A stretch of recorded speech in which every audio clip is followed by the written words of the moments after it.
Hello everyone and welcome back to my channel. My name is Laverne Cox, for those of you who don't know, and welcome once again to part 3 of my series, Readings from Bell Hooks. This passage today is from the very first Bell Hooks book that I read that completely changed my life. And the book is Black Looks, Race and Representation. This book still slaps, 30 years later. The passage that I'm reading today has been so incredibly influential to me, and it is from the chapter titled The Oppositional Gaze, Black Female Spectators. Bell Hooks writes, "When thinking about Black female spectators, I remember being punished as a child for staring, for those hard, intense, direct looks children would give grown-ups, looks that were seen as confrontational, as gestures of resistance, challenges to authority. The gaze has always been political in my life. Imagine the terror felt by the child who has come to understand through repeated punishments that one's gaze can be dangerous. The child who has learned so well to look the other way when necessary.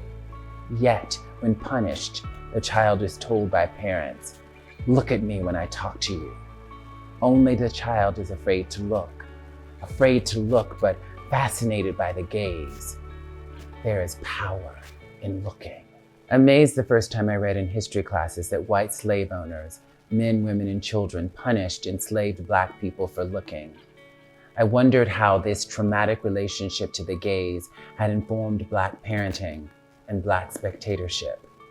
The politics of slavery, of racialized power relations, were such that the slaves were denied their right to gaze.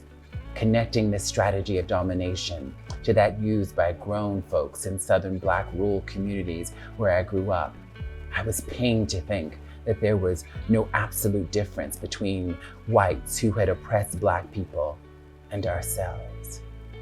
Years later, reading Michel Foucault, I thought again about these connections, about the ways power as domination reproduces itself in different locations, employing similar apparatuses, strategies, and mechanisms of control.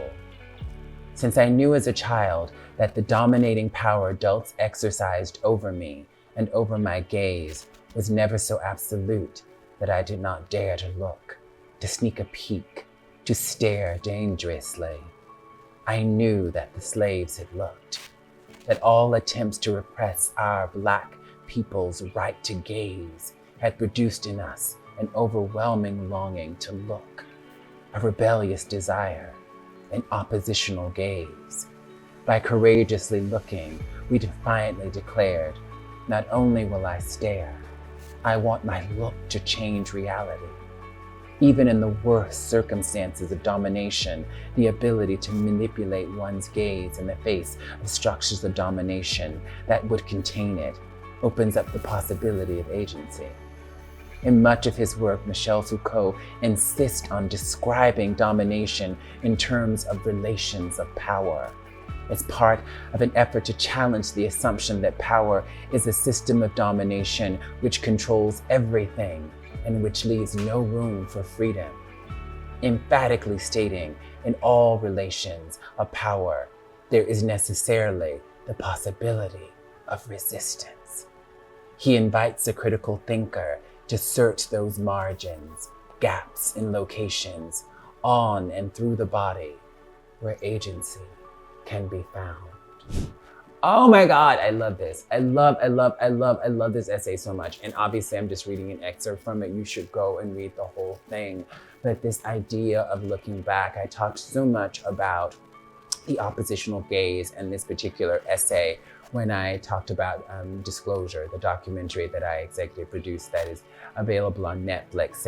And Bell Hooks, of course, here is talking about, she goes on to talk about Black female spectatorship. And I began to envision the trans spectatorship and the trans gaze. And Sam Fader, who directed Disclosure, and I talked a lot about what it means for trans people to look oppositionally, and that is what we do in our documentary Disclosure. And so this critical framework that Bell Hooks sets forth in this essay, The Oppositional Gaze, has been so critical to my work. And I think it's so essential to having a critical relationship to all of our media consumption. We have to have an oppositional gaze. We have to be able to engage critically, fact check sources on our own, and question everything that we see.